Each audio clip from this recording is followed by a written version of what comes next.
welcome. Well, it's been a fantastic summer for the beach, but less so for the garden. Typically in the summer we get a heat wave, maybe a couple of times during the year where the temperatures are 90 and above, and that's usually for a 3-day period, and that's what designates a heat wave. But this year the heat waves have just kept rolling in again and again and again. And atop of that, we're having a drought. We haven't had any rain where I am in at least a month. And what we got before that, we were measuring in tenths of an inch. So not a good water year either. My town has got water restrictions that usually go into place every summer. And it typically runs from, I think, July 1st through Labor Day, that you can only water 2 days a week. And my days are Tuesday and Friday. And you cannot water between the hours of 10 and 2. And that refers to automatic watering systems. If you want to hand water something, that's okay. That amount of water, and I'm not able to put down that much. I do have an automatic sprinkler system, but you know, they don't deliver what a rainstorm will deliver. And of course, it's only covering specific areas. I feel grateful that that's my issue, that I only can do it 2 days a week, because the couple of towns that are south of me have full water bans in place.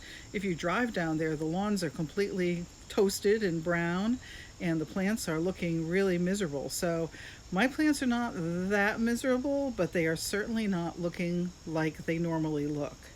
And that's one of the reasons that I have not been going out here and doing much filming. Plus, the humidity has been so high. We've had dew points that are in the 70s, so, you know, tropical type of humidity, which we're not used to. And it's very, very hard to be out here actually working in the garden. So I've been doing kind of a minimum, which means a lot of hand watering.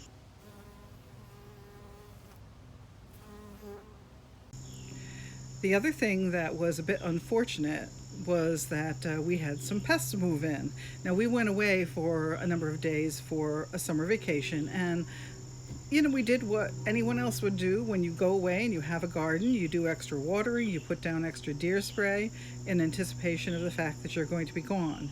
But we came back to find out that a family of woodchucks had moved into the yard and moved into the garden and had created absolute havoc while we were gone. Just plowing plants over, eating things, just crazy. And that's one of the things that you really can't plan for. So that's something else that we've been dealing with ever since. So this is all that is left of my kohlrabi. They ate every kohlrabi right down to the roots. And for some reason, the woodchuck did not eat the Swiss chard. But I would like to show you what a lot of the things look like. There are a lot of things that still look very, very beautiful, even if they are further along than they ordinarily would be at this time of year. And you'll see what I mean when I show you, in particular, the different hydrangeas around the yard. They are showing the effects of the extreme heat and the lack of water. But that's okay. There's still a lot of beautiful things to look at, and I thank you for joining me today. And let's get out there and take a look. So from a distance, everything looks pretty good. It's when you get up close that you realize the effects of the heat and the drought. So this Gatsby Moon hydrangea should be turning very pink at this point. And it's mostly turning brown, the flowers that is. So the leaves, we've managed to keep enough water on it to keep the leaves looking pretty good, but the flowers have really, really suffered in the heat. The flowers on the tiny tough stuff have also really changed at this point. And instead of that nice blue, we're getting actually what's a beautiful mauve color. I don't really have a problem with this, although it has shown up sooner than it ordinarily would. And you can see how dry and brown the grass behind it is.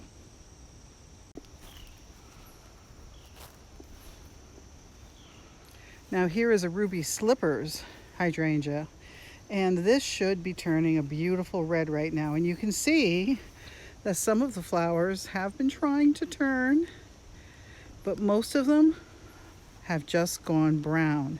And that's what we usually see, later in the fall, not now. Again, we've kept enough water on the leaves in order to keep the plant looking pretty good, especially right now because we're going through a period of 4 days now where the temperatures are only in the 70s. So we went from unusually hot to unusually cool. This mophead hydrangea hedge really suffered in the heat. And this is one that I think I showed you earlier in a video about how with too much heat and too much sun, the hydrangea tend to wilt. And again, what's happened is that the flowers have turned to a color and a texture that they ordinarily would have adopted later on in the fall. It's just happened a little earlier. So I may see if I can pick some of these to dry. I do like drying hydrangea, and I guess I'll be picking them just a little earlier than usual. I have some nice Joe Pye weed here. This is the really big one. This one's probably a good 7-8 feet tall. But look what's happened. And this is due to a large part, the woodchuck. The woodchuck came in and ate all of the bottom leaves, and then the deer have been doing a little nibbling. So I think today I'm going to have to go out and do a little staking here to pull this big guy up. Though he is flowering, he's hanging in there. Now here's an incredible hydrangea, and you can see that the flowers have turned very green. There's a couple of new ones that poke out now and again, but they go to this very green color, and that's typically what their fall color is. Behind them, you can see that there is a bobo hydrangea that's blooming. Bobos have really taken the heat very, very well. And then this is a little quickfire. And the little quickfire goes to this very pink color. Just a little earlier than it ordinarily would have, but this is actually looking pretty good. Now these are hydrangeas that are very, very well established, and I think that they've got some nice deep roots. So they've been able to handle the lack of water pretty well. The pethora behind it. Pethora didn't bloom as well this year, but we've managed to keep the leaves looking well. And right in front of it is a dwarf rose of Sharon. And this one has got a really pretty flower, very pretty color. And that nice variegated leaf. Now here is one of the woodchuck dens. You can see the hole right there, and it completely buried everything in front of it while it was digging out the den.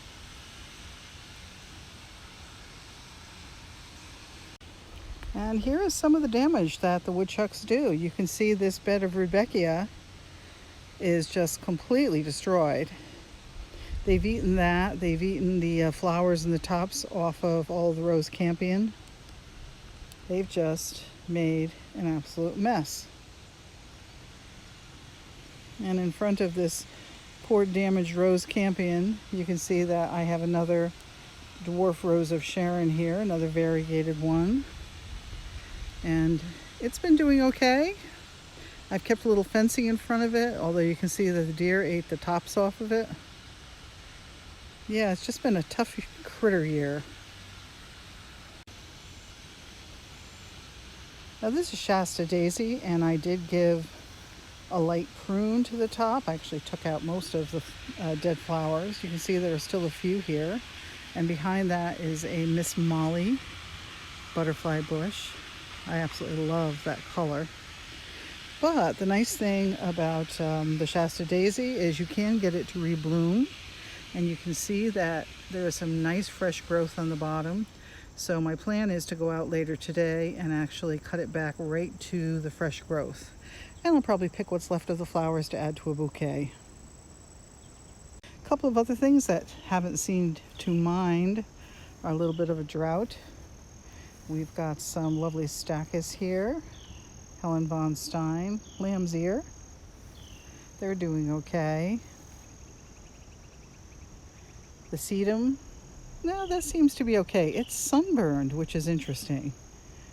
I've really never seen this on my sedum, but you can see that it's got some funny coloring on the leaves. The flowers are smaller than usual, and that's unusual for this sedum.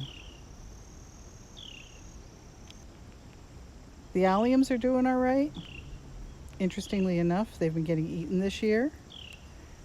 And I'm not sure if some of it is bunnies, although bunnies have never touched these before, or if maybe it's all the woodchucks. And up above, this is my PG hydrangea tree. And the interesting thing with this is a very old established tree. The flowers are much smaller than they typically are. So it still put out its flowers, the color still looks good, although the foliage has been sort of drooping on these hot days. But I think the way that these conditions have affected it is simply by putting out smaller flowers. And there's some Gora in front of it. Gora has such a deep taproot that it pretty much can survive anything. Here is the Invincible Spirit 2 hydrangea, and this one has gone completely green. It was a beautiful pink earlier in the season. Tons of flowers. We did a nice pruning on it early on, and so the flower production has been great. But the color has been turning a little prematurely. Now here is another little quickfire, and it's turning that lovely pink color. But next to it is Let's Dance Moonlight. And look at the flowers. They have turned into their fall color. Now this is the color that they should be closer to right now. This is a reblooming hydrangea, so it does keep popping out blooms. And so we have a couple of them that are that beautiful blue, but the rest of these look like mid to later September. You know, they are a month past where they should be as far as color goes. And they're still not very papery, so they're not quite ready to pick, but color change has definitely taken place. Now we limbed up the magnolia last month, which is what we were threatening to do in order to get some more sun or more bright light under here. And you can see some things are just suffering. This is the ligularia, and it was looking so beautiful early in the year, and right now it just looks pretty miserable. I just can't get enough water. You can see the lawn is just gone in a number of areas here. And while again I've tried to water what I can, the garden's just too big to get out here and get at everything.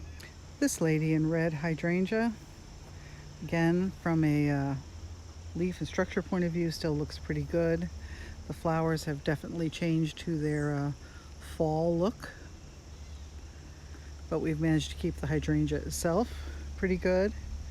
We've got some spirea here in the front. This is candy corn, and it looks pretty good, but you can see in the middle here, and this is not unusual, what's here in the middle is bleeding heart, and bleeding heart starts dying back the minute the heat starts coming in. And I need to get in here and cut all of this back, but they're not doing too good. We are getting a rebloom on this peaches and cream honeysuckle that's kind of intertwined itself with the hydrangea. And I don't know if you can see, but way in the back there is a quickfire hydrangea, and that has also turned color, and it looks more like fall.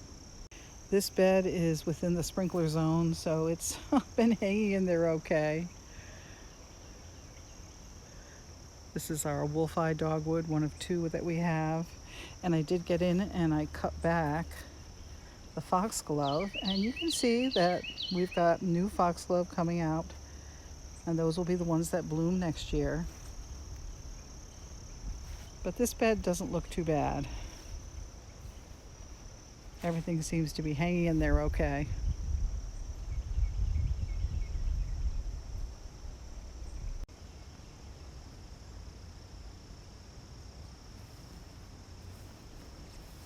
Here is another mophead hydrangea that has gone over a little quickly.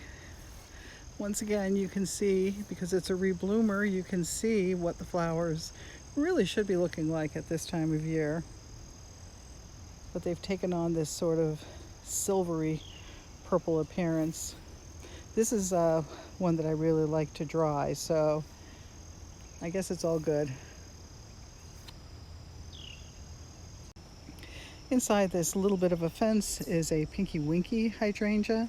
This one's only been in here a couple of years, maybe 3 years. And the deer were really going to town on it, so I did put a little fence there just to make it a little more uncomfortable for them. But you can see the flowers are very small. And that is due to, I think, the lack of water.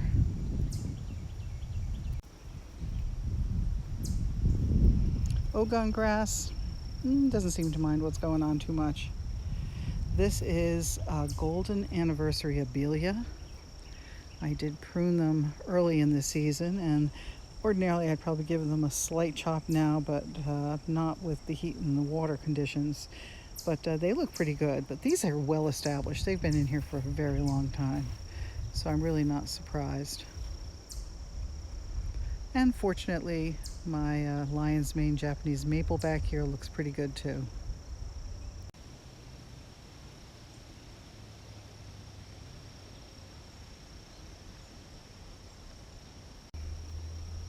Now this is Leia's garden. The peonies, of course, finished quite a while ago. They're looking a little sunburned though. Again, I think the heat really got to them.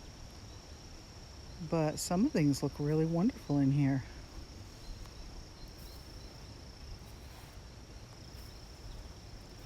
The allium is looking just grand.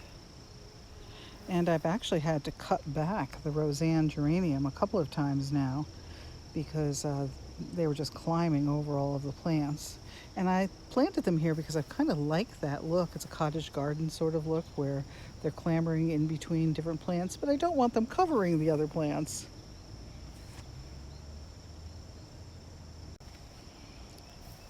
I have to admit, I have not been out here deadheading the butterfly bushes, which is something I ordinarily do. But you can see that they had copious blooms here. And all of the butterfly bushes have done really, really well this year.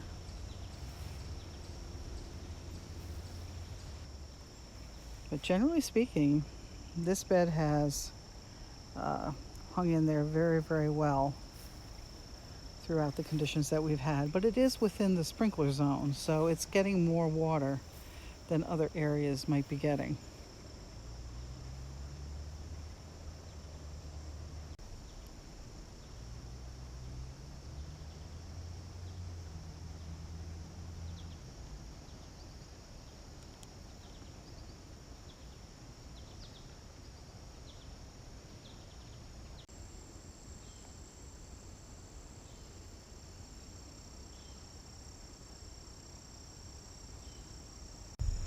For some reason, this Bobo hasn't seemed to care whether we've had heat or lack of water.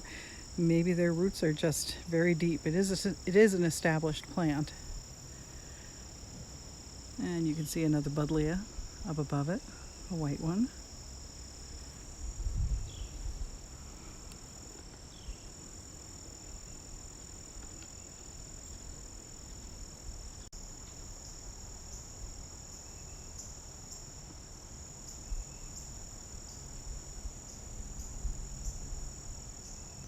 I hope you enjoyed our little walk around today, and I promise I'll get more things out there.